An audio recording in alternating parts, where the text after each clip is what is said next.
Hello everybody, welcome to another video. Today is 8th of August, and in today's update, we're going to look at the city of Pokrovsk because we have two new updates, including footage of Russian DRGs seeping deeper and deeper into the town. We're also going to look at the presence of the Scala units, so a really important vanguard force being deployed into the city after previously operating in Kharkiv. So we'll look at the troop deployments more generally over there. We'll look at the developments occurring to the northeast of Murad along the border between Dnipro and Donetsk, as well as an update near Siversk and basically along the border between Donetsk and Luhansk and Kharkiv over here a bit to the north, including the Serebryantski Forest, the village of Zaporizhia. So that should be rather interesting. I'll probably discuss the political situation, whether it be the reporting coming out of Trump's draft compromise that he wants to present to Putin and the fact that they're supposed to be meeting in the near future. And probably I'll also connect all of this to the Zangezur corridor because that's making the headlines right now in the United States. So we'll try to look at all of that in the next video. But for today, I just want to briefly and succinctly look at the tactical situation because I don't have much time. So let's zoom in and see what's going on over here. So there are a couple of key updates to look at. First of all, the Russian forces crossing over the border and entering into Zaporizhia. You can see over here the polygon amounting to 2.65 square kilometers of territory. And let's measure it. You can see that they pushed about 3.3 kilometers westwards. And as a result, the Russian forces over here, they already have two beachheads across the border. One of them being centered around a populated area, which is an important stronghold that can be used to further develop advances. So that would be Tembrivka. And then from there, it naturally connects to the hamlet Obratny. So you can already see how two pincers are forming with the intention of squeezing the Ukrainians out of their forward positions in these fortified areas. So the Russian forces would really be keen on taking over and not doing so with direct assault head on like this. Perhaps that happens in the future, but they're trying to solidify control over open fields and villages both north and south of these trenches in an effort to push the Ukrainians out. And then from there, you could see how the process is very streamlined and continues along this path with the intention of just circumventing the entire Ukrainian defensive line. Just imagine if the Russian forces had devoted similar amount of resources to an attack head on, first of all, crossing through open fields that had already been prepared via minefields and FPV crews already, being privy to the details of such an operation because the front line has been static over here for so long and so many trenches that we can't even see on the satellite imagery, ones that are built within tree lines that are still containing older foliage. So, like all these areas over here, you can imagine will be fortified to some degree, sometimes more, sometimes less. And so you can imagine that it would be far more difficult than what's currently going on, which is the scenario where the Russian forces were able to just completely circumvent a lot of Ukraine's densest trenches, densest fortifications, and we could see that especially over here in between these two parallel vertical lines in this span of territory just to the west of the Mokrali River and then the border between Zaporizhia and Donetsk, of course. This area, yet again, certain portions located in high elevation regions near chains of villages on lower elevation. But the point is that it's not necessarily that well defended. So the Russian forces were able to advance at a rather fast pace and shift their focus westwards. And as a result, this means that the next line of villages that the Russian forces could be eyeing over here would be spanning along this entire river line. So they already have a foothold in Malanivka, which they took over the past month and a half, you could say. And you could see how it's connected to the other villages that are nearby. Uspenivka being the largest one over here, but you also have Poltavka. And this is a rather formidable chunk of territory, a lot of populated areas along the Yanshur River. That's what it's called. And then from there, and this is already looking into a sort of long-term perspective, and it's not necessarily relevant to the current day, but you could see how this would develop a very strong flank to the east of Huliapoli rather than just engaging with an attack head-on. So that's a part of the tactical consideration, and then you zoom out and you understand the sort of meaning behind some of these advances. You can see over here in Voskresenko, the Russian forces captured 1.13 square kilometers of territory. Again, the pace over here is very slow because the Ukrainians are dragging it out, fighting for each individual basement. And they have drone crews that are, as I reiterated numerous times, looking for Russian forces and picking them off individually as they pass through open areas from Komar into this village. And that significantly slows down the pace of Russian offensive activity. So the Ukrainians really put a lot of their eggs into this basket, and now that it's on the precipice of falling, that means the Ukrainians will be forced to withdraw from the remnants of this pocket as well, as the corridor to leave is extremely narrow at this point, and probably the Ukrainians would have to fight their way through in order to really remove themselves and try to coalesce around this other hamlet, Alexandrograd, which again, the prospects of defending over here are also rather low. It's even smaller than Voskresenka, and it's on the other side of the Vovche River. And moreover, you can already see how the Ukrainians are on the back foot in this region and are continuing to move forces further westwards towards other rear areas in Dnipro. So previously, and this was only a couple of weeks ago, areas like Klishchiivka and Malivka were forward operating bases. And then from there, you could say small squads would branch out. Even drone crews could operate from there. But now these areas have been pretty quickly seized by the Russian forces, including the 37th Motor Rifle Brigade. There is some sort of Ukrainian resistance occurring around Western Malivka, which is important. And you could see how the Russians will galvanize upon their advances in Siversk to try to squeeze the Ukrainians out from the south. And there are also several layers of trenches and anti-tank ditches built around the border region between over here it's Dnipro and Donetsk, and you could see how Dnipro is directly to the north in this particular location. A lot of the current Ukrainian ability to hold out, and the reason why we're not seeing too many shifts to the front line is due to the holdouts in this final remnant of Donetsk, the southwestern part of Donetsk. And this is centered around the village of Klishchiivka, which is disconnected from many other villages nearby. And you could see how there is this sort of meniscus shape and this perimeter that is surrounding the entire region. And the Russian forces, they're continuing to build up a garrison of forces that can be used to eventually storm this area. First of all, it will be a lot of surface area to take over, but it would give them advantageous positions to cross over the border and the local trenches. And it could also be used to connect with the entire grouping that is pushing into Zaporizhia towards this Yanuk, or what's the name of the river? Yanchur, rather, river, and its entire adjacent populated region. And at the same time, you have this other line of villages that is more horizontal in nature in terms of the placement, and it runs along this paved road as well. So that's another area that could fall under threat. And then you look at the sort of like the larger Ukrainian garrison that's based in this region in the southern parts of the border between Dnipro and Donetsk, and it would be Mikhailivka.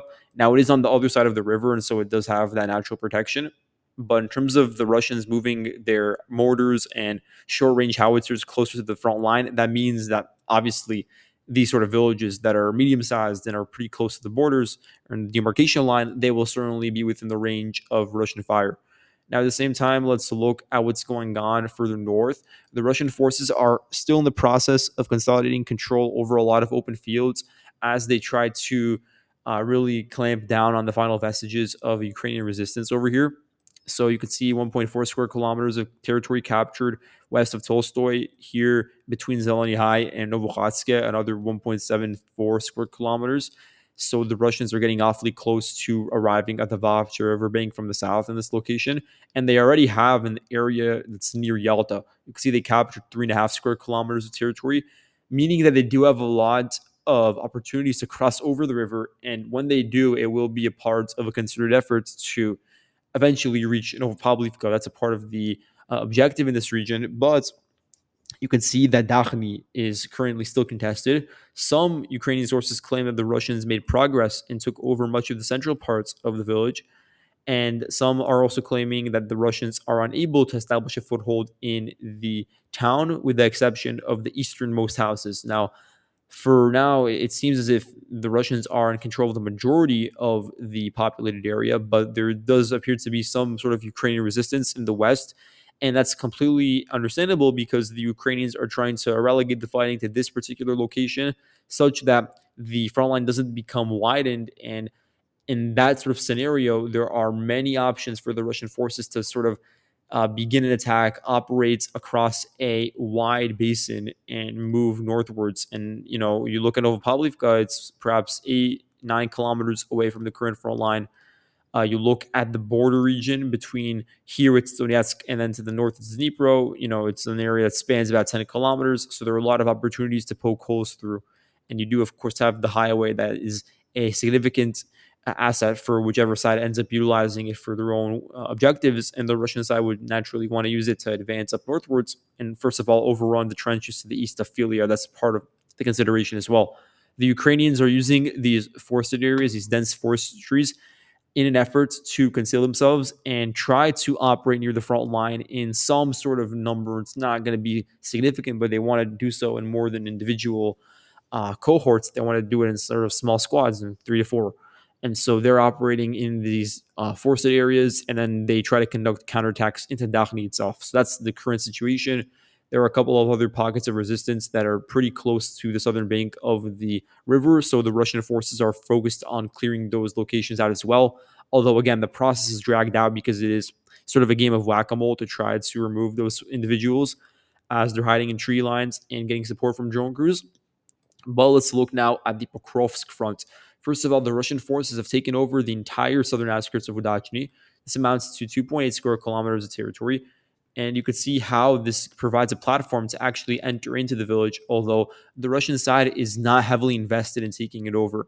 It certainly is an objective because it would be preferable for the Russian forces to take over this entire T0406 road and the, I suppose, adjacent villages, the mine over here, the entire industrial facility, and arrive at areas that are even further to the west of Pokrovsk. But in all fairness, when you look at the bigger picture and some of the key objectives for the Russian side, it's not necessarily based around advancing further to the northwest of the Pokrovsk-Murnrad agglomeration. It's more so about a direct northern advance and sometimes even northeastern advance, but ultimately with the intention of closing in on Dobropilia and also establishing and this is just looking at the meta picture yet again, but establishing favorable positions within this higher elevated triangle to flank Konstantinivka from the west, arrive at Druzhkivka, and apply pressure on it directly. So that's more so the direction the Russians are looking in, not necessarily on hinterlands and less populated areas that are located near the border with Dnipro over here.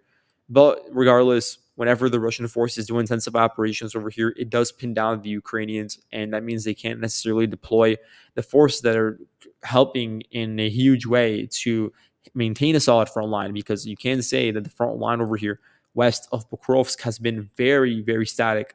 And that's due to the defensive contributions across a line that's about 12.5 kilometers. And that's largely attributed to units like the 3rd Spartan Brigade, which has had some forays in Pokrovsk recently because the Ukrainians need the reinforcements. But it's the go-to unit to send in whenever the Russians try to advance towards Kotline or Dachny. So that's a way of just diverting Ukrainian manpower, I believe. But for the time being, the village does remain under full Ukrainian control, or that's actually not correct. The Russians hold the eastern part of the village, but the core around the rail line and some of the houses in the center still remain under Ukrainian control, albeit now with much more pressure around the entire southern perimeter.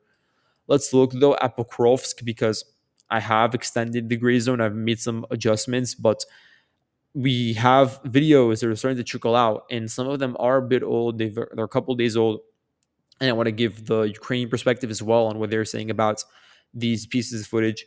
But we do have this video, first of all, from August 8th. This is when it was released by Deep States, and it shows 4 soldiers from the 425th Skala Regiment. So that confirms that the unit was moved to here, and they captured one Russian DRG near the rail station. They had the picture, and you could zoom in. It's only a couple hundred, not even a couple hundred. It's only 300 meters away from the rail line, and it's pretty close to a couple of larger structures. It's near an intersection as well. So that gives us confirmation that first and foremost, the regiment rather is located over here, and that they're still operating near the Saborny Garden region.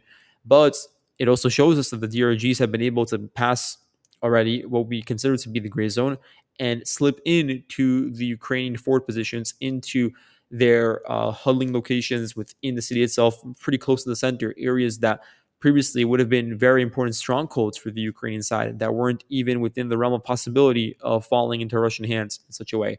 So yes, the Ukrainians were able to stop it this time and were able to capture the DRGs, but it's not ending. So that means that the Ukrainians have to continue enduring these sort of attacks, and the Russian forces are still adamant about moving in these DRGs to try to undermine the line. And pretty clearly they have, even if the Ukrainians stop at a certain point, they have to eventually.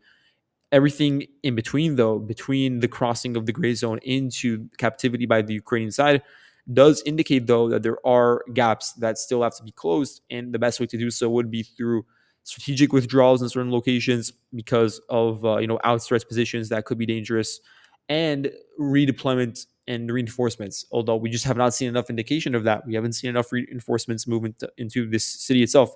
We've seen some moved to defend around Myrnrod. We've seen some around Rodinska to a lesser degree, but more so in the area directly to the north of the entire like flank of Myrnrod. So where we see Poltavka, Rusyn Yar, we have seen some reinforcements there, to be fair. But the objectives of the Russian side and the way in which they're maneuvering over there is, it is connected, you could say, to Pokrovsk in the sense that it is a give or take because the Ukrainians have to make the decision between sending them to the city or sending them to defend over here. But when you look at the tactical objectives, there isn't really connectivity. Like there's no way to unify between the forces that are advancing northwards directly and the ones that are just trying to take over this urban cluster.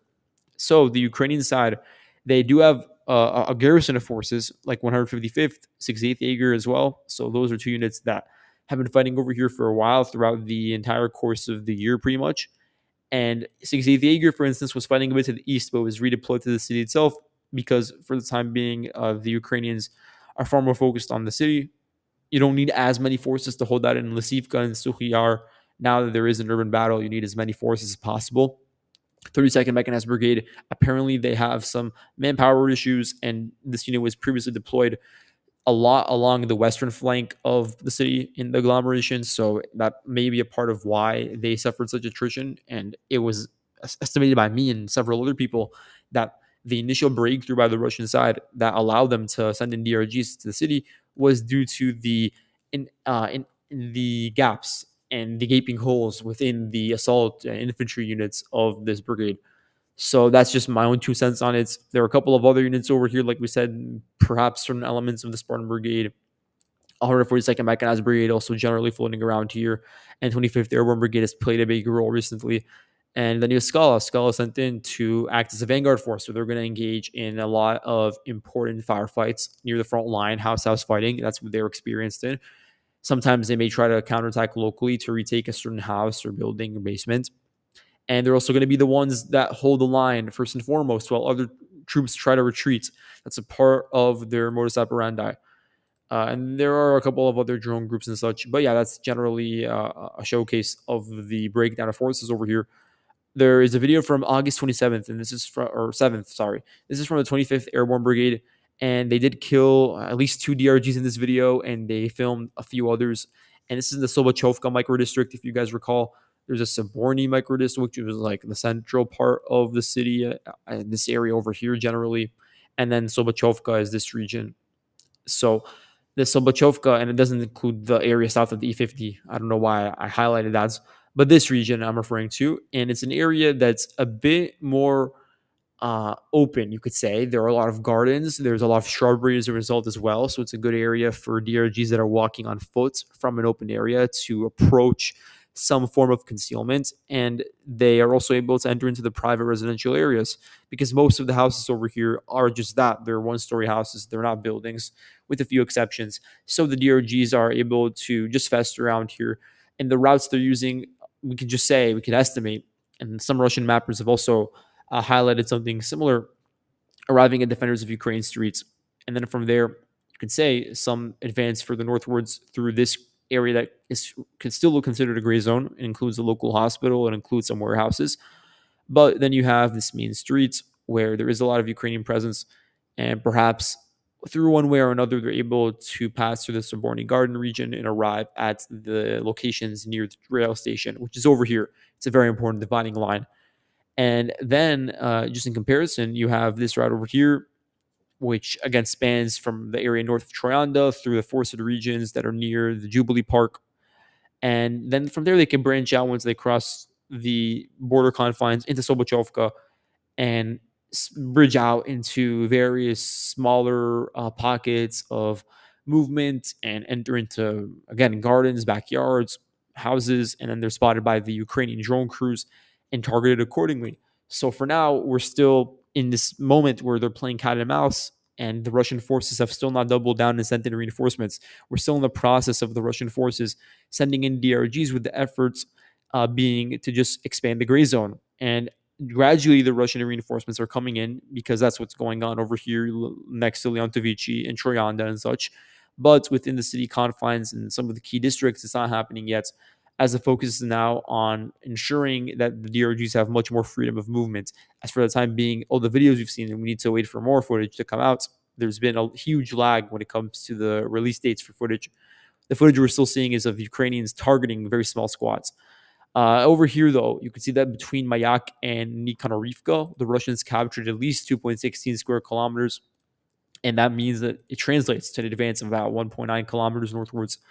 Some Russian sources claim that they were able to send in this very narrow garrison and very deep penetration to cut off the road between Shachove and Novokalynove and arrive at this road, of course.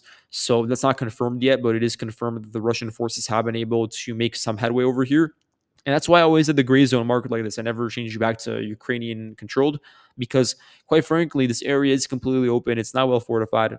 Perhaps there are a couple of outstretched areas that have some dense forestry, but again, it's completely open. It's in between two lines where there actually is some sort of Ukrainian resistance. So the hinterlands themselves, not necessarily the best defended, but the drone crews are very active around here. So whenever Russian forces would try to expand their horizons, they would be targeted and spotted, stopped in their tracks.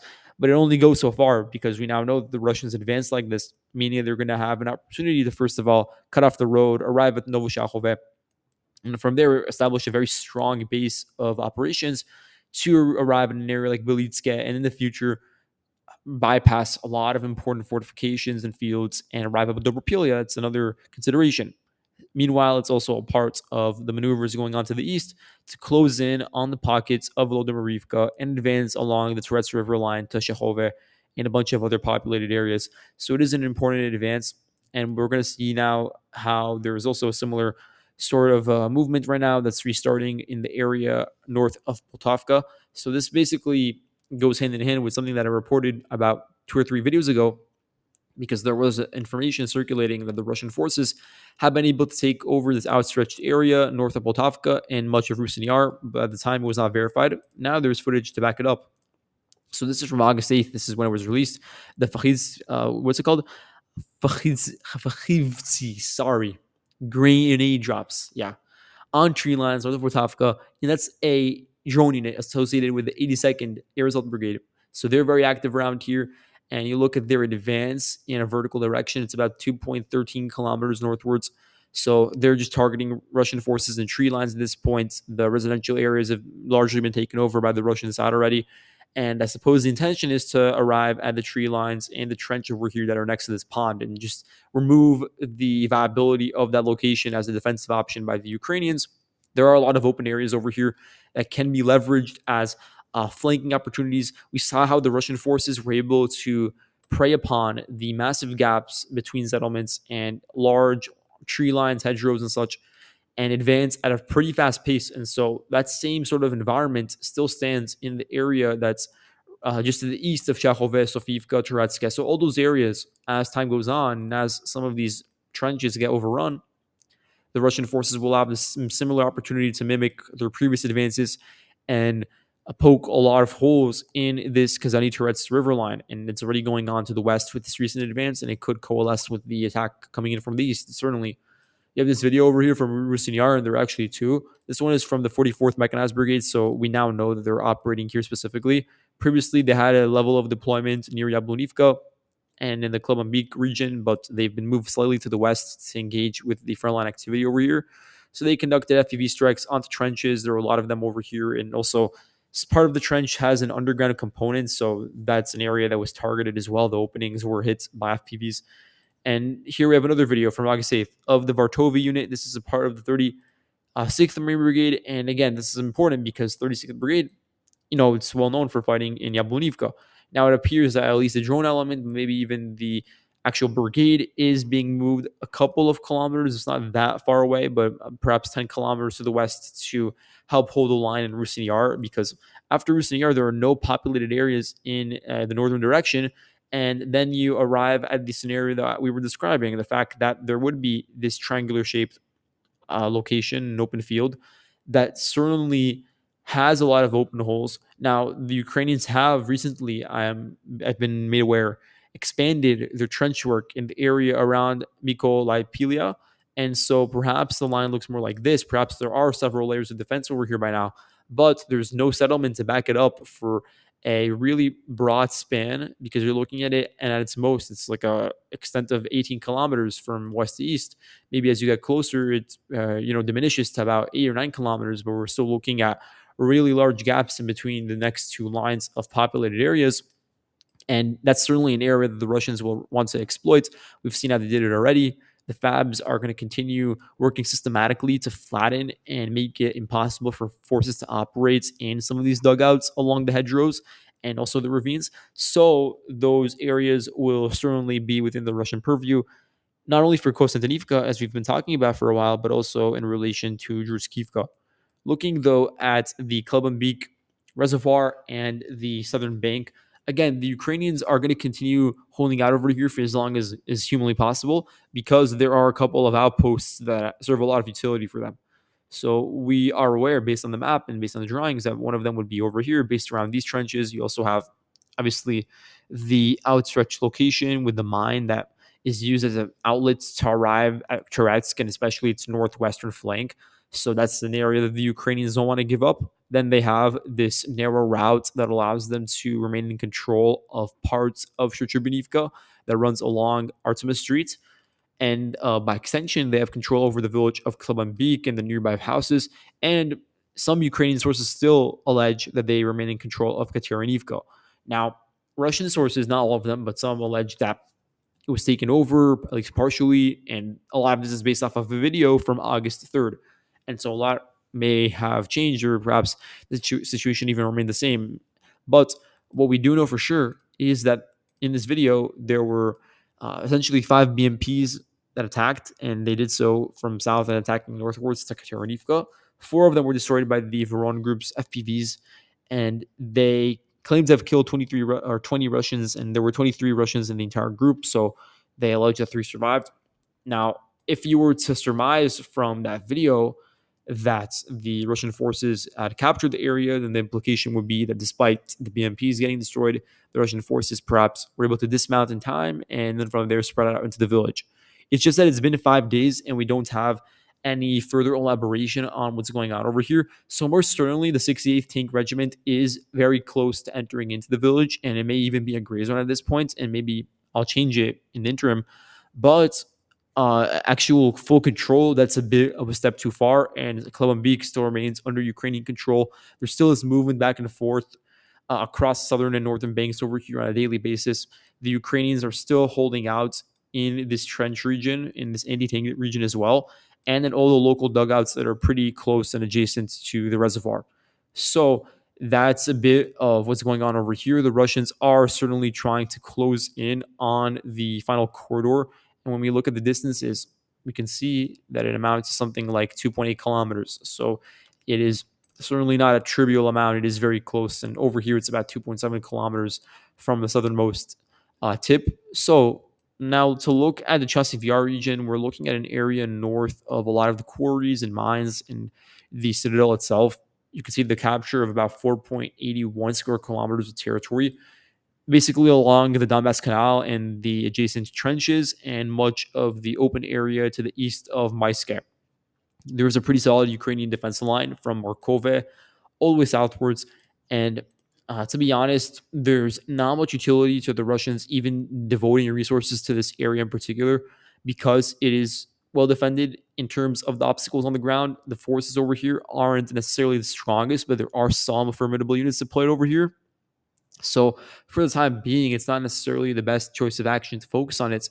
But if we're looking at the big picture as an option for arriving towards Druzhkivka or Kramatorsk, and I know we're going to talk a lot about it tomorrow in this video about Kramatorsk and Slavyansk because of the negotiations right now between Trump and Putin. But you look at it and it would provide, if this axis rather, where you see the yellow over here, would provide a really good outlet for future attacks towards Druzhkivka in tandem with something that could go on to the south. But the main focus and all eyes right now are still on Konstantinivka. And to finish off with a couple more updates, we can see over here that the Russian forces attacked south of Hrivka and were able to secure about 2.16 square kilometers. So the ridge line that runs northeast of Siversk continues to fall into Russian hands, meaning that as the Russians continue to coalesce control over those areas, they will have a much easier time moving in forward assets, heavy weaponry, and then mortars and artillery to this area. And Siversk itself will be pummeled, but also the entire ridge line that is located to the west will be under that same sort of scrutiny. And when you look at the supply situation of Siversk, obviously the entire western perimeter is open for it, but there are not many paved roads in this area. Just to be frank, the logistics over here are pretty poor. The roads that are available aren't the highest caliber, and there aren't much of them over here. We have a large open area that spans between the Ryalexandrivka line to the Siversk line, and it's about 15, 16 kilometers. So that's a significant amount. Regardless, though, we're still focused on the myopia of the battle right now as the Russian forces try to solidify control over the gains they've already made and are actually trying to deepen their advances by advancing towards Vimka and trying to dislodge the Ukrainians from that location. Nearby, just to the north, the Russians are closing in on the Serbyansky forest. Some Russian sources allege that the extent of the advance is even more extreme than what I'm drawing over here. I'm depicting a capture of some chunks of the forested area that are located pretty close to the Finger Lakes, pretty close to the Donetsk River itself, near a local path as well. You can see it over here as the Russian forces expanded out of the dacha sites over here that they were able to break through. And a couple of days ago, actually on July 26th, but it was confirmed a couple of days ago. So you could see how the pocket with Ukrainian vestiges just continues to diminish in surface area, meaning that the ways out, the corridor out is also diminishing in turn. When you look at it, this gray zone basically indicates that the Ukrainians can't really use this route to withdraw. They have to rely on sometimes the river being very thin or the lakes over here. And sometimes there are very small gaps in between the Finger Lakes, and those would be the outlets by which forces could withdraw and just slip out. And even though on via the Google Maps imagery, it looks as though the forest is very dense, in certain areas the foliage is completely gone. Some of it, I suppose, would be due to the damage caused by just continued shelling by either side for 3 years. It's just absolutely insane. And so at a certain point, that will obviously destroy the ecosystem in the area. So that also means that drone crews have better abilities to view the defensive lines and the movements of DRGs in this location. So again, we're looking at a Russian effort, a concerted efforts to just close in on the entire forestry and then take advantage of the same sort of benefits in an area that's a bit less destroyed because it hasn't been at the front line. And then from there, use that as an option to undermine Le Mans' southern flank. I still think that's what's going on over here. But at the same time, in Zaporizhia, we can see the capture of zero point 0.6 square kilometers as there was an assault, a motorcycle assault, including 25 motorcyclists and the 63rd Mechanized Brigade, the 40th and 45th Artillery Brigades, and the 54th Mechanized Brigade's K2 drone unit were all involved in a combined defensive effort to push back the Russians using FPV drones for the most part. This was on August 8th, and they claim that they were able to largely push out the Russian side. The geolocations show that there was a push as deep as nearly the western approaches of Zaporizhia, but that footage does indicate direct hits, so I won't really use that as a sort of heuristic to say, okay, the Russian forces are in complete control of the southern span or central span, rather, of the town. But based on the volume of geolocations from the area that are slightly to the east of the farthest geolocation, I have marked about zero point 0.6 square kilometers of territory under Russian control, meaning they've been able to find a route through which to cross over the Zherbets River. Because for this 800-meter span, it is rather narrow, so there is an opportunity to cross over using armored vehicles or using motorcycles. So again, this exposed the fact that there is a certain sort of corridor or radius of territory wherein the Russian forces can cross over the Zherbets and can infiltrate into a important defensive node before experiencing pushback. And at the same time, the Ukrainians in their entire pocket bridgehead to the east of the Sherbets is still trying to hold out in Torske. And so I believe that, yeah, that's it for today's video. So thank you all so much for watching, and I'll see you guys in the next video. Goodbye.